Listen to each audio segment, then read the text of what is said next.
Solo entonces lo voy a colocar en la pantalla primero.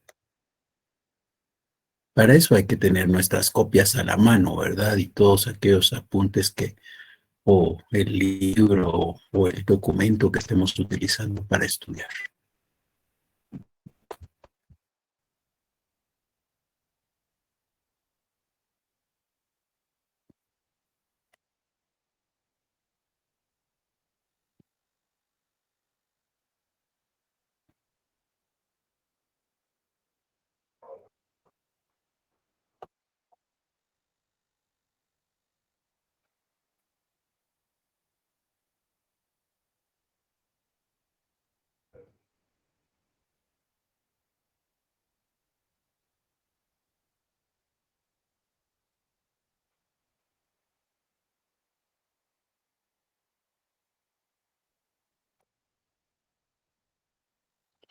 Bien, vamos a ver si podemos compartirlo.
Bueno, ahí tenemos el ejercicio. Ya lo vemos todos, ¿verdad? Sí, licenciado, gracias. Gracias. Bien, entonces, veamos qué es lo que hay. Son dos preguntas al final de cuentas, ¿verdad? Y sobre dos acciones, con acciones. ¿Se recuerdan qué son las acciones? Iniciar un procedimiento judicial.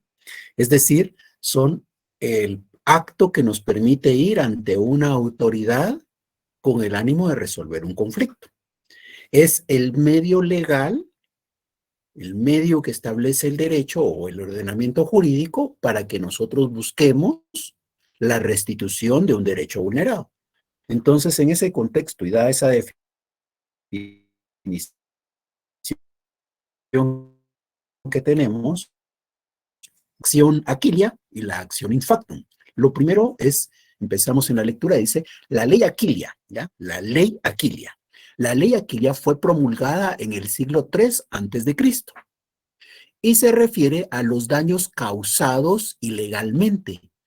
Esta ley contiene un limitado número de acciones de responsabilidad civil que se conocen como actio legis Aquilia.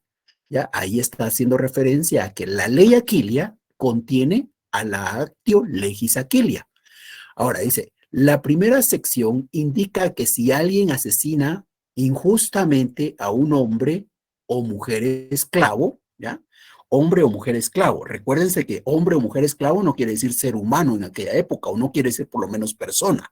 Quiere decir un animalito, ¿verdad? Porque es un hombre o es una mujer, pero es esclavo, es un animalito, es una cosa que puede hablar. Bien, o un cuadrúpedo, es decir, está colocando a aquel hombre, a aquella mujer que es esclavo a la par de un cuadrúpedo. ¿Y un cuadrúpedo qué es?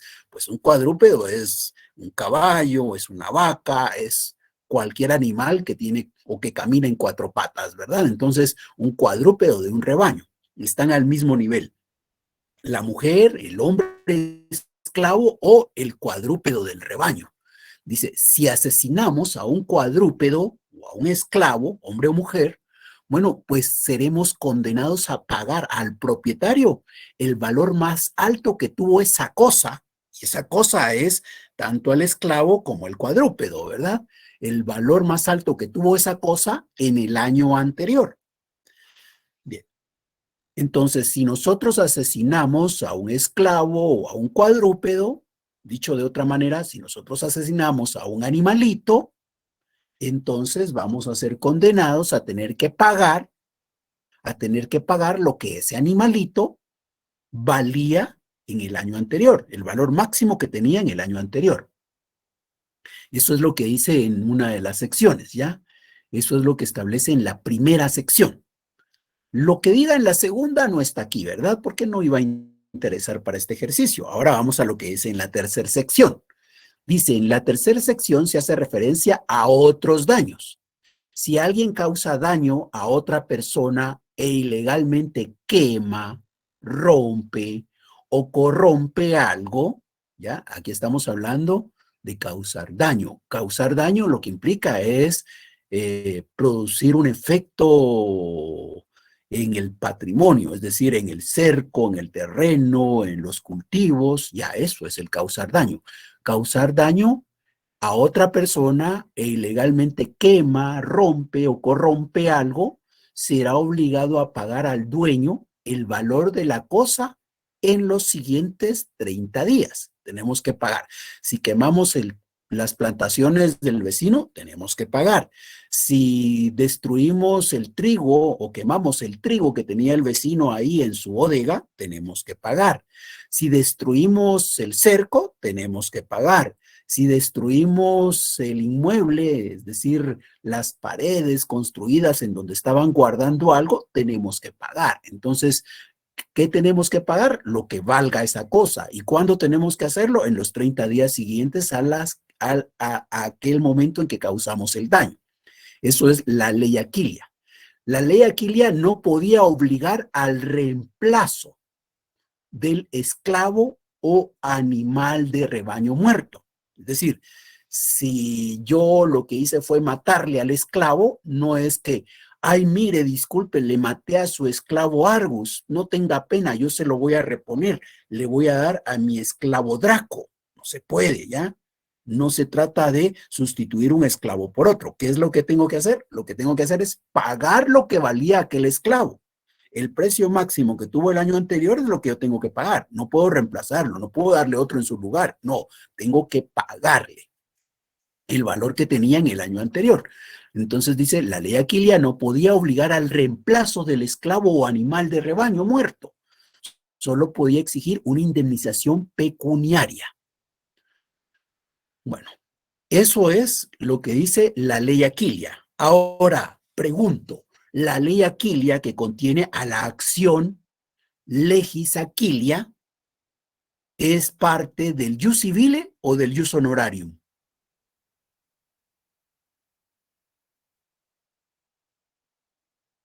Sí, civil. ¿Por qué del jus civile?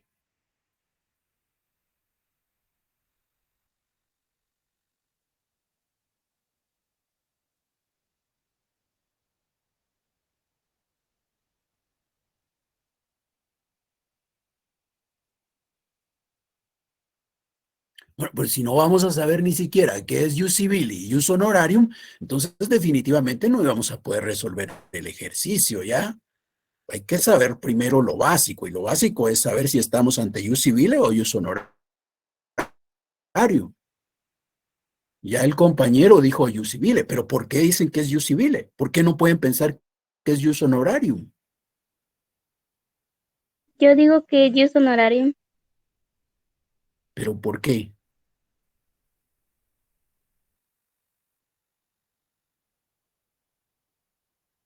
Buenas tardes, licenciado. Considero que es jus civile ya que se trataba de un procedimiento dentro del territorio de Roma, no en la provincia.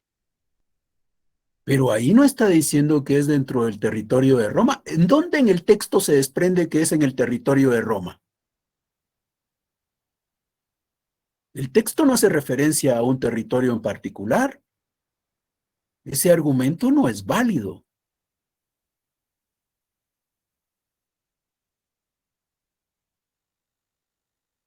Jus Ah, civile y jus honorarium. yo considero que es ius civile porque es una norma que fue creada en una asamblea ¿Por qué dice usted que fue en una asamblea?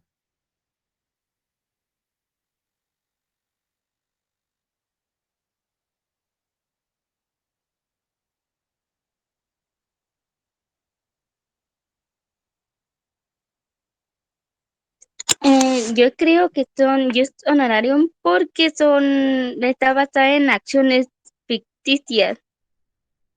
¿En dónde está lo ficticio? ¿En dónde está ahí lo ficticio en la Actio Legis Aquilia? ¿Dónde está lo ficticio? Ficticio es algo que no existe, ¿verdad?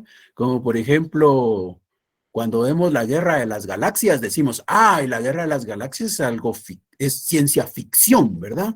¿Y por qué es ciencia ficción? Porque todo eso no existe, ¿ya? De repente en el futuro, ¿verdad? Va a existir, pero por ahora no existe, entonces eso es ficción. Pero en este caso, en la ley Aquilia y en la Actio Legis Aquilia, ¿dónde está la ficción? La posibilidad de que alguien mate a un esclavo existe. La posibilidad de que alguien venga y dañe el patrimonio de otra persona existe. Existió en Roma y existe ahora. Eso no es ficción.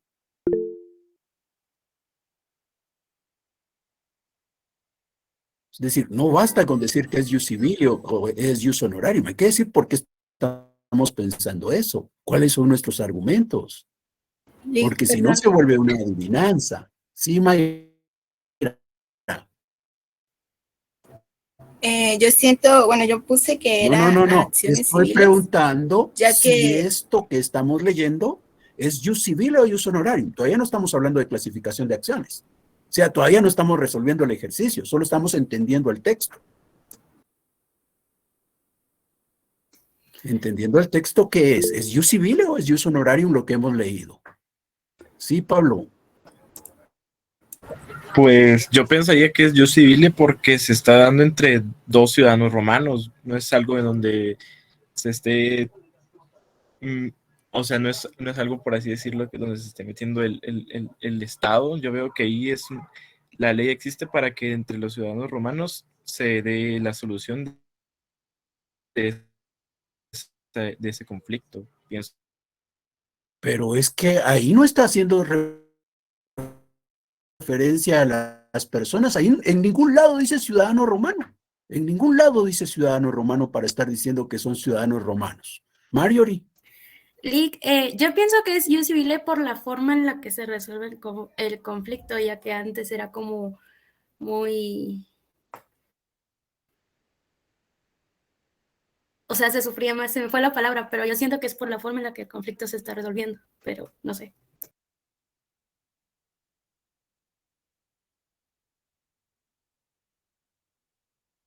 No, la forma de resolverlo es bueno, primero hay una ley aquí, la ley Aquilia, y la ley Aquilia está diciéndole qué es lo que tiene que hacer la persona para resolver un conflicto, ¿ya? Pero eso no nos permite decir si es jus civil o jus honorarium. Tiene que haber otro argumento. Sí, Xiomara. Jimena, perdón. Jimena Roxana. Mejor ya no. Giselle. Bueno, yo sigo pensando que si es honorarium, no podrá obligar el reemplazo de un esclavo animal de rebaño muerto. Solo podría exigir una cedida del propietario para pedir los daños sugeridos por la cosa y extendida como acción al usufructario. No, tampoco. Jus civile Licenciada, Veamos. porque es una ley que está regulando la conducta de los ciudadanos. ¿Y qué tiene que ser ley?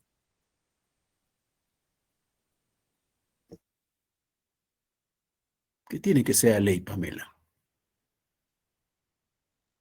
licenciado, como dijo la compañera, cuando estábamos viendo los conceptos fundamentales del derecho, vimos la clasificación del ius civile y el ius honorarium, y decía que en el ius civile estaban las leyes y el ius honorario eran normas creadas por magistrados. Entonces, como acá nos dice que es una ley, me imagino que pertenece al ius civile.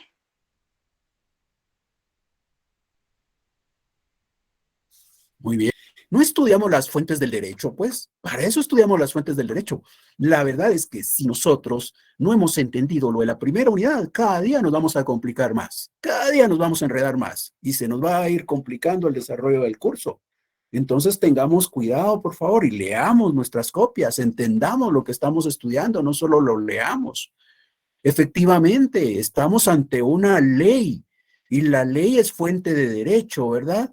Y es una fuente de derecho propia de la República. Y si es propia de la República, ahí podemos ubicarla entre ius civile y ius honorarium. Las leyes son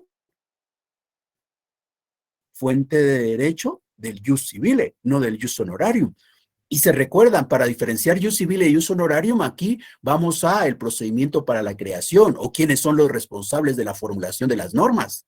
Las normas que son creadas en asamblea son el ius civile. Las normas que son creadas por los magistrados son el ius honorarium. Todo el derecho creado por los magistrados se conoció como ius honorarium. Las leyes no son creadas por los magistrados, son creadas por la asamblea.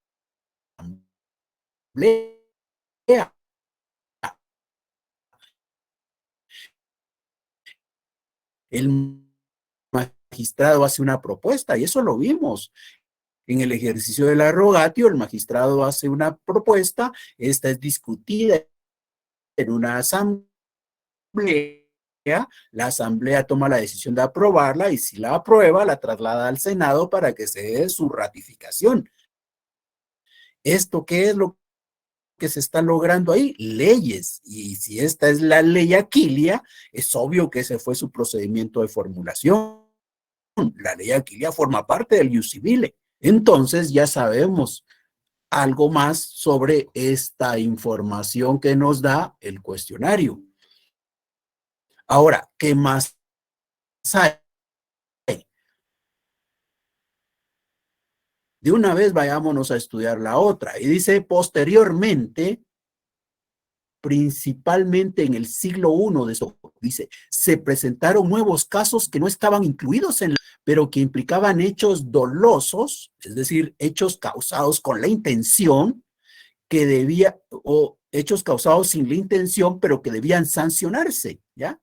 Es decir, la persona, pero, ¿ya? Hay que proteccionar a las personas, entonces había que crearlas pretorialmente. Y si la crearon pretorialmente, quiere decir que la crearon los pretores, ¿verdad? Y los pretores son magistrados.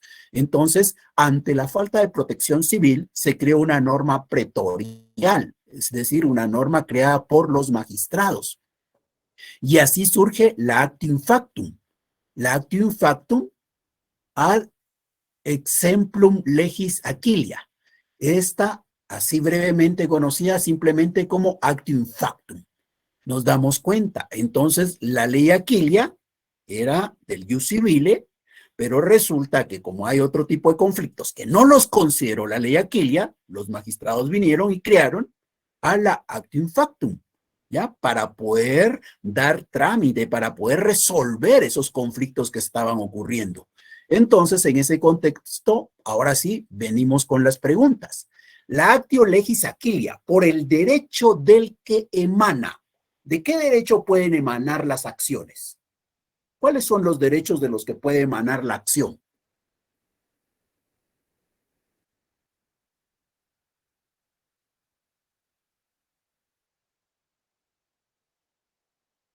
De las civiles y honorarias. Sí, puede emanar del civil o del honorario, ¿verdad? Porque el derecho, allá en Roma, el ius es una unidad.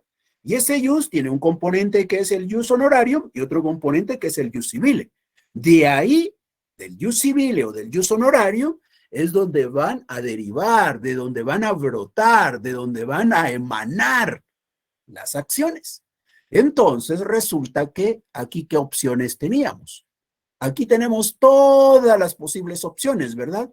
Pero la ley legis Aquilia, ¿de cuál proviene? ¿Del ius civile o del ius honorarium? Del ius honorarium. Del ius civile, licenciada.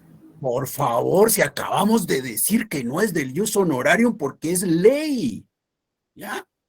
Acabamos de decir, la acción aquilia está en una ley y la ley es creada en asamblea, no por magistrados. La ley aquilia Licenciado, contiene... disculpe ay, perdón que lo interrumpa, licenciado, solo tenía una duda. Es que en el libro de Derecho Romano y su sistema de acciones yo estaba leyendo, pero solo quiero que me aclare la duda, no estoy diciendo que esa es la respuesta. Pero decía en acciones honorarias salía la ley Aquilia porque decía acciones útiles, que son aquellas inspiradas en algún modelo de derecho civil, modelo designado con el nombre de acción directa como la acción de la ley Aquilia, concedida al propietario para pedir daños surgidos por la cosa y extendía como acción útil al usufructuario. Entonces no tengo duda de eso porque eso me confunde que es civil o honoraria porque ahí salen acciones honorarias. Sí, pero está en una ley y la ley no la crean los magistrados. La ley la crean las asambleas.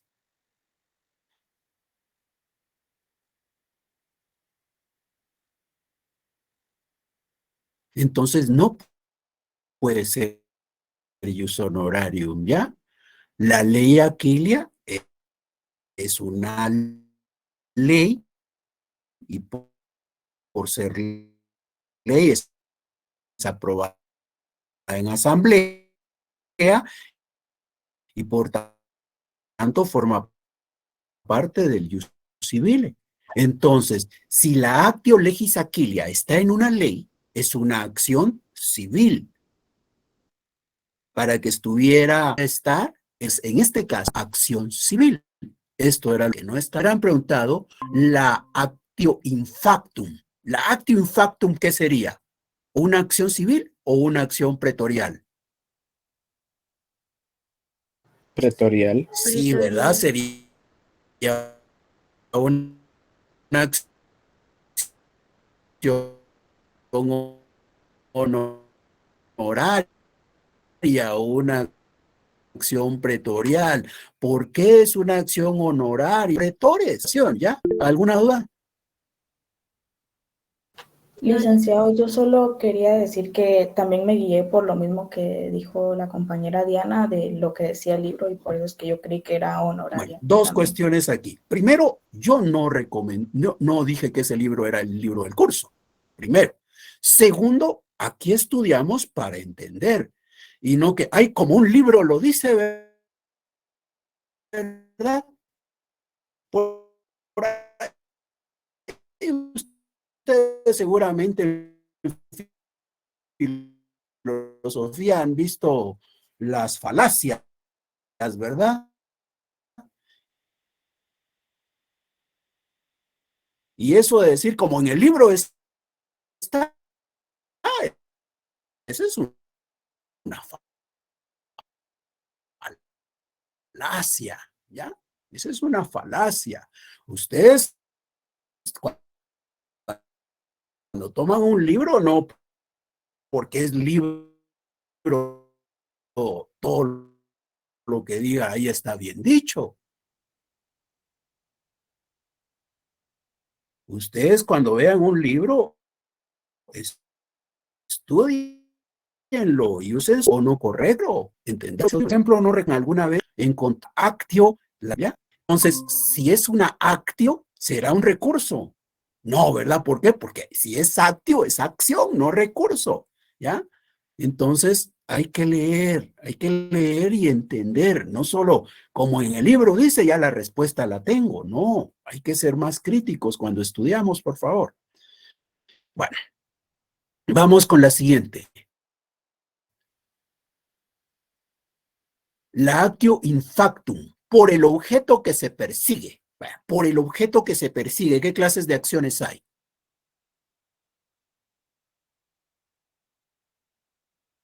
Acción repersecutoria y acción Acción penal. repersecutoria y penal. ¿Y qué persigue esta acción in factum? La restitución de la cosa. Ya, la restitución de la cosa. Y si Puede ser también muy también su bien, equivalente si económico. busca la restitución de la cosa, entonces, ¿qué tipo de acción sería? Rey persecutoria. Rey Rey persecutoria, licenciado. persecutoria. Rey persecutoria, decir cosa, y persecutoria, perseguir. Entonces, ¿qué anda persiguiendo este señor? Si eso es lo que anda buscando, la devolución, entonces la acción es rey persecutoria. Porque si fuera de la otra clase, sería penal. Y si fuera penal, él lo que andaría buscando es que se le imponga prisión a la persona. Entonces anda buscando que lo metan preso. Como me ha destruido, pues entonces como me ha destruido los bienes, yo quiero que quede bajo arresto, quede detenido, quede digo en la persona. Entonces ahí la actio factum por el objeto que persigue se clasificaría y buscamos la respuesta entonces en la lista y tendríamos que encontrar acción rey persecutoria. Y esa debiera ser nuestra respuesta. En la otra dejémosla de una vez para que nos queden ahí. Bien, ahora vamos con la siguiente. Dice la actio factum por el plazo al que está sujeta.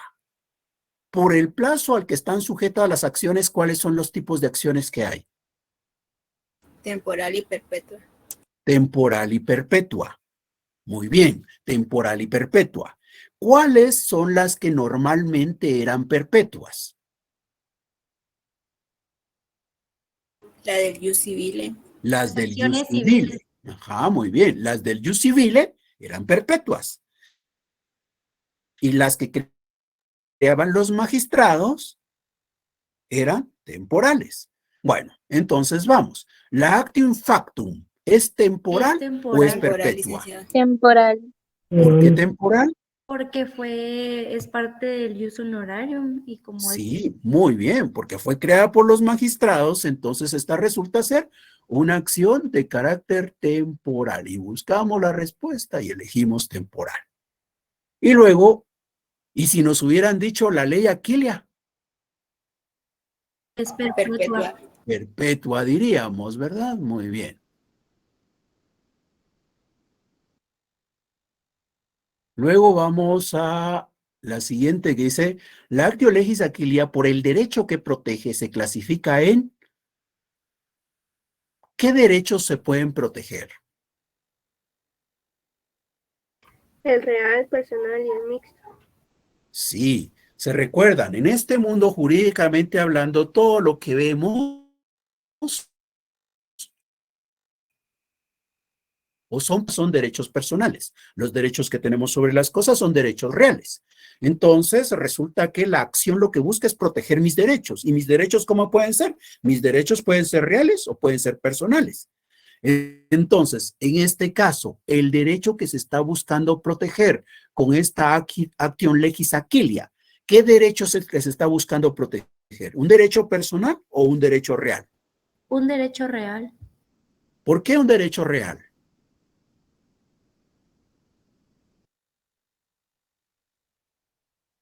Porque es como las cosas de la persona, o sea, lo que estamos buscando es proteger las cosas de la persona que fue afectada. Así es. Estamos buscando proteger las cosas.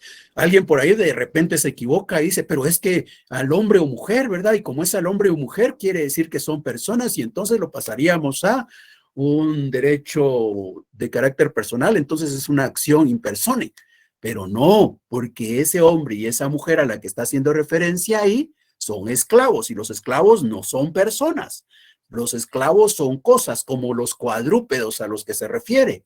Entonces, efectivamente, la actio legis aquilia, en este caso, será una acción in rem. Y luego la última es la actio legis aquilia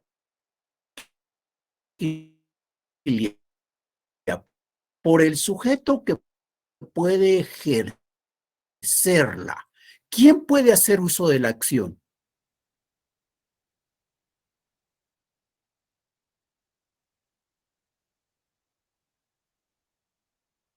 El afectado.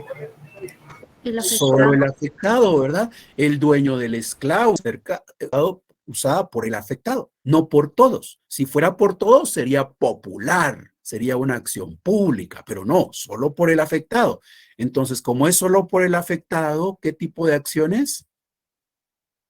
Privada. Privada, ¿verdad? Contestamos privada y ahí debiéramos de tener ya los primeros 10 puntos del ejercicio. ¿Alguna duda? No, licenciado. Gracias. Bien, ahora pasemos a la segunda.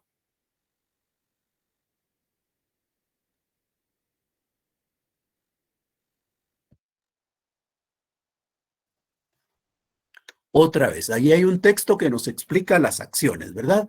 Otra vez son dos acciones, la actio reivindicatio y la actio publiciana. Esta sí está resuelta correctamente en el libro, recuerdo yo, en el libro del que estaban hablando hace un ratito. Bueno, dice, la acción reivindicatoria tutela al propietario civil que no tiene la cosa en su poder, ¿ya? O sea, hay un propietario que no tiene la cosa en su poder. Por ejemplo, imagínense, yo soy dueño de un esclavo. Soy dueño de un esclavo, pero yo no lo tengo en mi poder. ¿Y por qué no lo tengo en mi poder? Porque de repente lo tiene el vecino, ¿verdad? Entonces, yo soy el propietario, pero no tengo al esclavo en mi poder. El esclavo está en poder de alguien más. Entonces, ¿a quién va a proteger? No va a proteger al vecino, me va a proteger a mí. Dice, la actio reivindicatoria tutela al propietario civil que no tiene la cosa en su poder. Ahora, ¿por qué? Porque ésta se encuentra en el dominio de un poseedor. El vecino es el poseedor. El propietario acude a esta acción cuando ha perdido el ius usus. Como yo no tengo al esclavo, yo he perdido el ius, es el derecho, ¿verdad? El derecho de uso, el ius usus. He perdido el derecho de uso. Yo no puedo usar mi esclavo. ¿Y por qué no lo puedo usar? Porque es mío, pero yo no lo tengo. ¿Y quién lo tiene? ¿Quién es el poseedor? El poseedor es el vecino que lo está aprovechando. Entonces, yo soy propietario, pero he perdido el ius usus y el ius fructus, el derecho de los frutos, de una cosa de su propiedad. Entonces, como yo he perdido esa posesión, como yo he perdido la posibilidad de aprovechar al esclavo, ¿qué voy a hacer? Voy a demandar. ¿A quién voy a demandar? A mi vecino, porque él lo posee. Voy a demandar al vecino que lo posee. ¿Y con qué objeto? Que se reconozca que yo soy el dueño. Y como se va a reconocer que yo soy el dueño, entonces, consecuentemente, se restituya la misma con sus aumentos. Entonces, en este proceso judicial, ¿qué es lo que va a pasar? En ese proceso judicial se va a demostrar que yo soy el dueño del esclavo. Cuando se demuestre eso, el vecino va a tener que devolverme el esclavo, con todo y los aumentos que haya. Por ejemplo, si tuviera hijos o si fuera una vaca y que tuvo crías, entonces vienen las crías conmigo también, por ejemplo, ¿verdad? Entonces, eso es la actio reivindicatoria. Entonces, demando al que posee con el objeto de que reconozca mi derecho de propiedad y consecuentemente se restituya la misma con sus aumentos. Bueno, ahí está la actio reivindicatoria. Ahora viene otro texto y dice, cuando se trata de poseedores de buena fe, cambiemos el ejemplo. Este es para otro caso, ¿verdad? Entonces, imaginémonos que yo tengo un semental. Tal vez el semental no me queda bien en el ejemplo. Pensemos en algo más práctico. Imaginémonos que yo llegué a Roma o yo soy romano, no importa. Aquí eso no va a ser trascendente en este momento. Imaginémonos que soy ciudadano romano. Resulta que allá en Roma está el territorio de la ciudad, ¿verdad? Está el territorio de la ciudad y resulta que cada uno de los que estaban inicialmente, bueno, pues fueron tomando sus pedazos de tierra, pero quedó un pedazo de tierra en medio de algunos que no tenía dueño. Entonces vengo yo, que también soy ciudadano romano, por ejemplo, y digo, pero aquí está el cerco de aquel, aquí está el cerco de aquel, aquí está el cerco del de allá, aquí está el cerco del de otro. ¿Y este pedacito quién lo tiene? No lo tiene nadie, ¿verdad? Yo no soy el propietario, pero yo me voy a establecer ahí. Algo parecido, digamos, a lo que ocurre con los asentamientos, ¿verdad? Nosotros por ahí vemos, por ejemplo, cuando pasamos por el Puente del Incienso, algunas casitas ahí en las laderas, ¿verdad? Ellos normalmente no son propietarios, ellos son poseedores, ¿ya? Entonces, hablemos de un poseedor. Yo soy poseedor de buena fe. Entonces, yo poseedor de buena fe, no puedo usar la acción reivindicatoria. ¿Por qué no puedo usar yo poseedor de buena fe la acción reivindicatoria?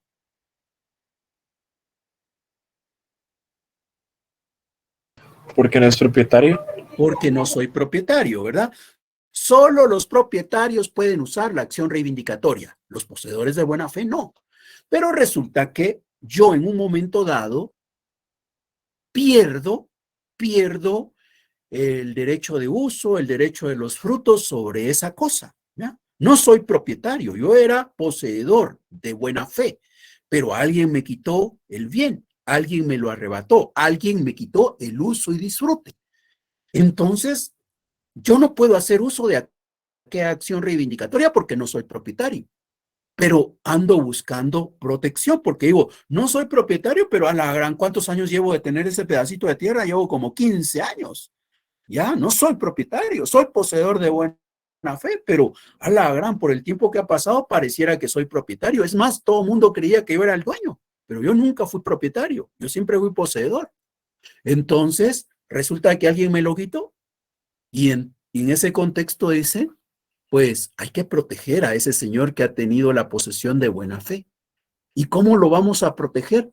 Vinieron ahí otra vez los magistrados, ¿verdad? Dijeron, ala, pobrecito, ¿verdad? Porque como no es propietario, no tiene la protección del ius civile, pero hay que protegerlo porque pobrecito, él al final de cuentas pareciera ser un propietario. Entonces, dijeron, para proteger al poseedor de buena fe, que podrías considerar un ficticio ocurrido, dando lugar así a la actio publiciana. Entonces, esta acción publiciana va a buscar proteger al poseedor de buena fe. ¿Por qué lo busca proteger una acción pretorial? Lo busca proteger una acción creada por los pretores porque el ius civile lo había dejado de lado, lo había dejado por aparte. El ius civile dijo, yo protejo a los propietarios, los poseedores de buena fe no. Y dijeron, ¿y los poseedores de buena fe qué hacemos? Vinieron los magistrados y dijeron, hay que crear una protección para ellos. Y así fue como crearon la actio publiciana.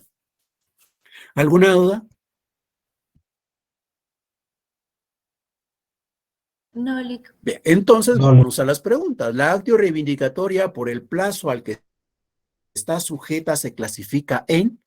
Siempre que nos hablen del plazo, nos están haciendo referencia a aquella relación, ¿verdad? Lo primero que siempre hay que hacer es saber si es una acción civil o una acción pretorial. La acción, en este caso, reivindicatoria, la actio reivindicatio, ¿es una acción civil o es una acción pretorial? Es una acción civil. Sí, ¿verdad? Es una acción civil. ¿Y por qué decimos que es una acción civil? Porque el ius civile solo está protegiendo al dueño al poseedor, al verdadero propietario. Porque ahí mismo el texto dice, ¿verdad? La acción reivindicatoria tutela al propietario civil. ¿Ya? Ya el texto me está diciendo que esta es una acción civil. Como el mismo texto me está diciendo abajo que la actio publiciana es una acción pretorial, ¿verdad? Porque ha sido creada por los pretores. El texto ya me lo está diciendo. Muy bien. Entonces ya antes hemos adelantado en decir que las acciones civiles son perpetuas y las acciones pretoriales son temporales. Entonces, dado que el actio reivindicatio es una acción civil, aquí la respuesta tendría que ser, ¿cuál debiera ser la respuesta?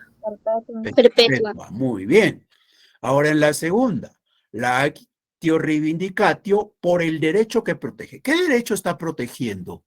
El texto es bien claro, ahí no hay mucho que perderse, ¿verdad? ¿Qué derecho está protegiendo? El de la propiedad, licenciado. El derecho de la propiedad. Ese derecho está protegiendo. Y ese derecho tiene que ver con las cosas, ¿verdad? Y si tiene que ver con las cosas, entonces, ¿qué tipo de acciones? Real. Una Es una acción real o in rem, ¿ya? Porque está protegiendo el derecho que hay sobre las cosas. Luego, la actio reivindicatio por el sujeto que puede ejercerla. ¿Quién puede ejercer esta acción? Solo el afectado. Solo el propietario, ¿verdad? Como solo el propietario, entonces esto viene a ser una acción in persone, ¿verdad? ¿O cuál es la respuesta? Privada, licenciado. Sí, es una acción privada.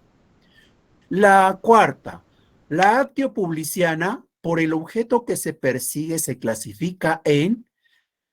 ¿Qué está persiguiendo la acción publiciana? Restituir. Sí, está buscando que se le respete el derecho de propiedad, que se le devuelva en todo caso, ¿verdad? Porque él ha perdido el uso, el disfrute, pues que se le devuelva. Entonces, anda buscando que se le devuelva la cosa, ¿verdad? Y eso es rei persecutoria. Buscamos aquí rei persecutoria.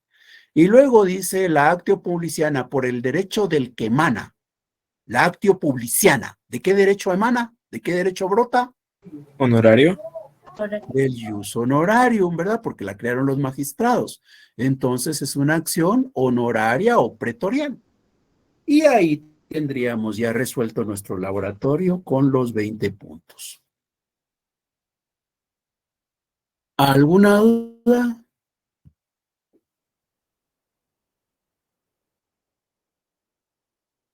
No, licenciado. Bueno, si no hay dudas, entonces con esto hemos cubierto nuestro laboratorio. Pero vamos a avanzar en el estudio de la tercera unidad.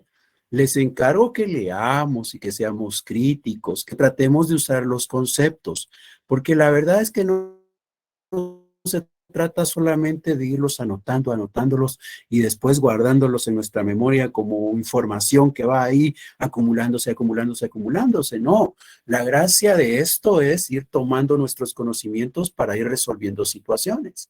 Hay que buscar aplicar lo que nosotros aprendemos. Si nosotros no aplicamos nuestros conocimientos, se van a quedar ahí y con el paso del tiempo hasta se nos van a olvidar. La gracia de esto es la aplicación. Y eso es válido no solamente para este curso, sino para todos los cursos de derecho, porque no se trata de que yo voy guardando, y cuando llegue el momento en que me hagan una pregunta allá en mis exámenes finales para poder graduarme, o peor todavía, cuando llegue un cliente a mi oficina, ¿verdad? Y entonces tenga que aplicar todo aquello que estudié para resolver, para apoyar al Señor, pues le voy a decir, fíjese que eso todavía no, entonces voy a empezar a buscar otra vez. No, ¿ya? Al final de cuentas, nuestro trabajo va a consistir en aplicar nuestros conocimientos. Empecemos a aplicarlos desde ya. Pero para ahora, avancemos entonces con nuestra tercera unidad. Nuestra tercera unidad se refiere a los derechos reales. Y hablando de los derechos reales, entonces vamos a ver por lo menos qué es eso de las cosas, que es lo que tiene que ver con los derechos reales. Entonces, les comparto una explicación al respecto.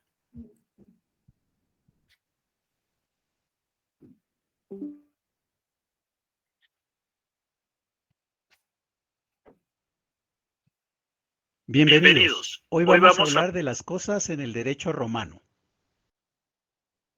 Para hablar de los derechos reales, primero hay que recordar el concepto de cosas, porque reales viene de rey, de res, y res son las cosas. ¿Y qué son las cosas? Las cosas son cualquier objeto externo que nosotros podamos encontrar. Es un objeto externo el celular, la computadora, el libro, el lapicero. Cualquier objeto externo que encontremos es una cosa. Ahora, algo que hay que entender es que hay otro concepto que muchas veces se utiliza como sinónimo de cosa, y es el de bien. Un bien no es igual a una cosa. Para que una cosa se convierta en un bien, tiene que ofrecernos una utilidad, una satisfacción. Por ejemplo, yo voy caminando y me tropiezo con una piedra. Esa piedra es una cosa, es un objeto exterior, pero no es un bien, no me ha causado una satisfacción.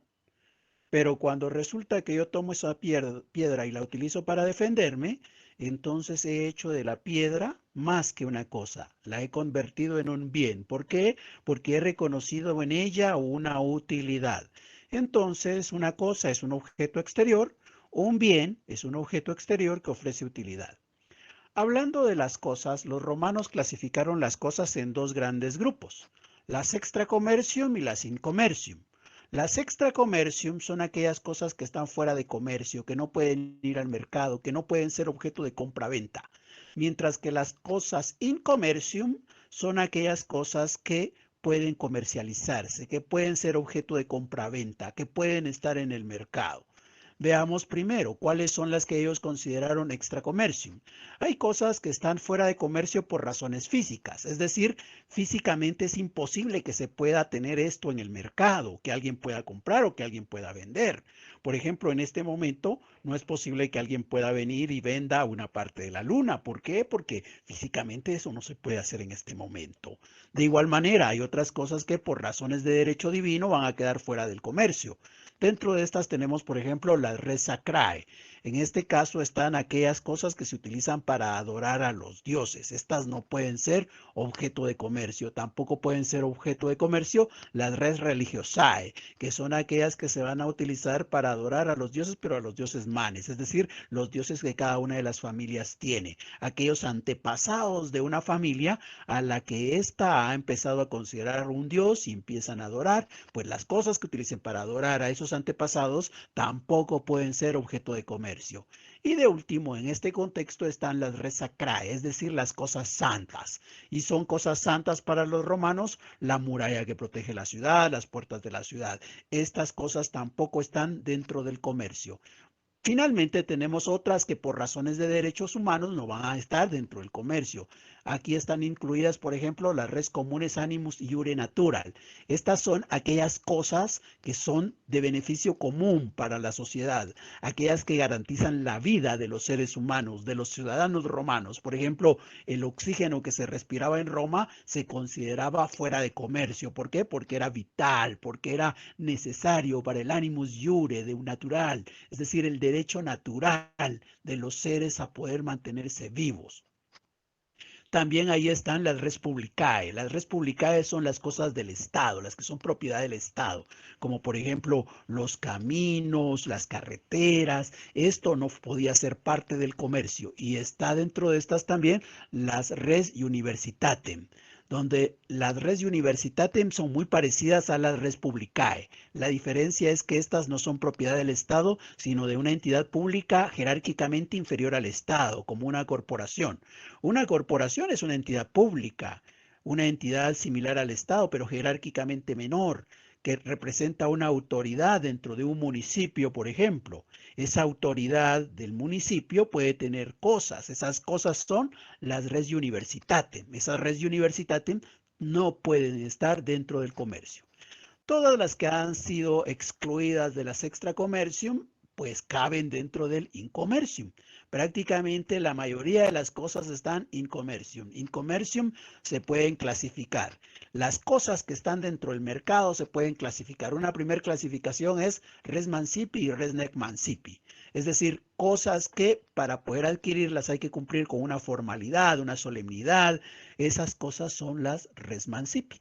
Mientras que aquellas que no necesitamos un formalismo, una solemnidad, una ceremonia para poder conseguir el dominio de ellas, son las res nec mancipi.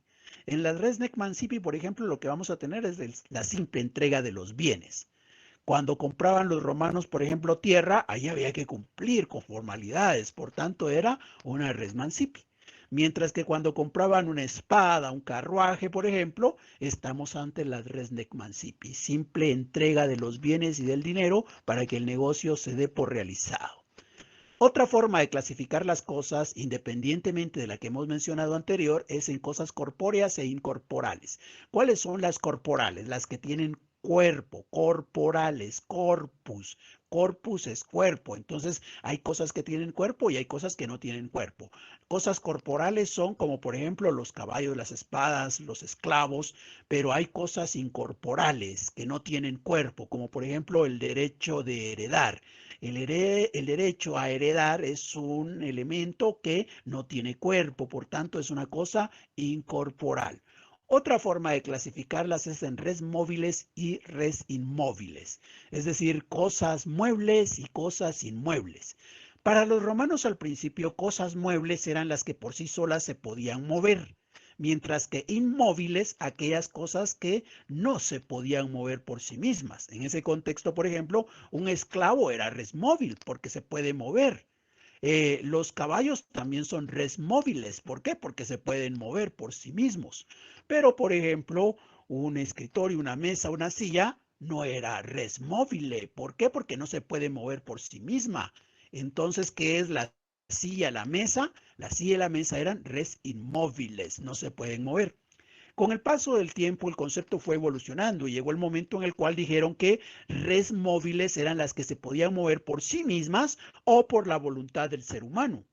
Entonces, en ese contexto, ya la silla y la mesa se vuelven res móviles, porque si bien no se mueven por sí mismas, el ser humano las puede mover de un lado a otro. Entonces, ahora ya caben como res móviles. Mientras que en res inmóviles van a quedar aquellas que no se pueden mover y aun cuando el ser humano quiera moverlas, no va a poder hacerlo. En ese contexto están, por ejemplo, los edificios, los terrenos que son inmóviles, es decir, cosas inmuebles.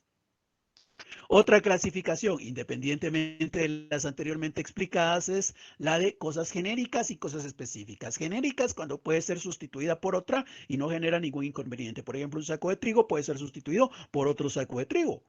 Pero una específica es aquella que no puede ser sustituida por otra. Por ejemplo, si yo estoy entregando al esclavo Argus, que tiene ciertas fortalezas comparado con los demás esclavos, lo que espero que me devuelvan es el esclavo Argus, no cualquier otro esclavo. ¿Por qué? Porque este no es genérico, este es específico, es decir, tiene cualidades que lo distinguen de los demás y no puede ser sustituido fácilmente por otro. Otra clasificación, independientemente de las demás, es cosas simples y cosas compuestas. Simples, aquellas que no se pueden dividir, que son una sola, y compuestas, aquellas que están integradas por varias cosas. Por ejemplo, podríamos decir que un esclavo es una cosa simple, ¿verdad? Mientras que una cosa compuesta podría ser una hacienda, en donde estaría incluida la tierra, los esclavos, los animales, los aperos de labranza, por ejemplo.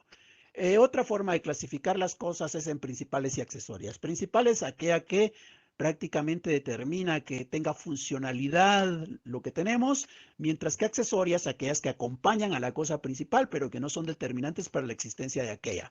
Por ejemplo, tengo el carruaje jalado por caballos. Bueno, pues resulta que el carruaje es lo principal, los caballos son accesorios, las ruedas son accesorias, son elementos que pueden estar o no estar, pero no por eso dejamos de tener un carruaje. No se pierde la característica de carruaje porque no tenga un caballo o porque le falte una rueda. Las ruedas, los caballos serían accesorios. Otra manera de clasificar las cosas es en consumibles y no consumibles.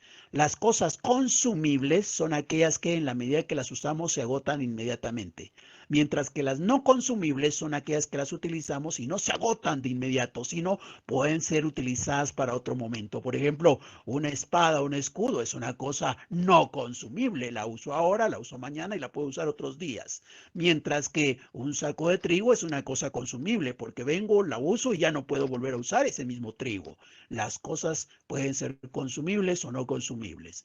Otra clasificación, las cosas pueden ser divisibles o indivisibles. Divisibles cuando cuando las podemos partir. Indivisibles cuando eso no es posible. Por ejemplo, yo podría tener un saco de maíz y ese saco de maíz podría ser una cosa divisible. ¿Por qué? Porque yo puedo venir y tomar ese saco, partirlo en dos y tengo 2 porciones de maíz. Es una cosa divisible. Pero un esclavo, por ejemplo, o una res no serían divisibles porque yo no puedo partir un esclavo y quedarme con una parte y darle una parte a otra persona para que la aproveche. En ese caso, entonces, el esclavo, la res, serían cosas indivisibles.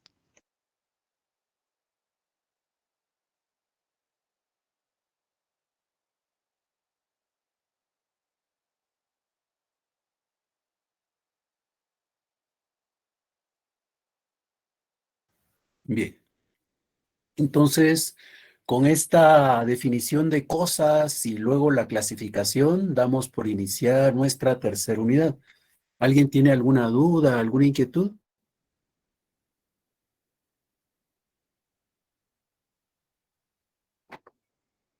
Bueno, si no, entonces nos quedamos acá y estaríamos nuevamente en clases el próximo martes. ¿Se recuerdan? Les voy a dejar una actividad relacionada con los 3 procedimientos que se usaron en Roma para resolver los conflictos de carácter civil. Entonces, por favor, estar al tanto de la plataforma de Moodle. Muchas gracias por su atención, se cuidan y estamos nuevamente en clases el próximo martes. Feliz tarde.